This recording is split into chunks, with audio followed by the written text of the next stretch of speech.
this is a Quadro Y mill that the H1 series. We're rebuilding right now, 25 horsepower belt-driven mill. This is the bearing bottom of the mill, and we just wanted to show you. We're just checking our speed. You know, we can mathematically calculate it, but in this case, this is a nice, easy way to do it.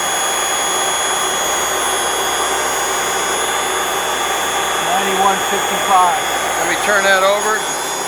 91.55 up is the speed. 9155 RPM.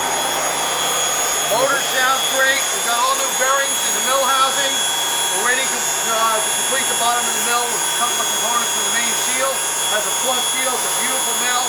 It's a 2020 or 21. You'll see that in our listing on our website under Mills Lithuania. And we're going to have another video for you when we're complete. Thanks for joining us today. Champtrading.com. Thanks.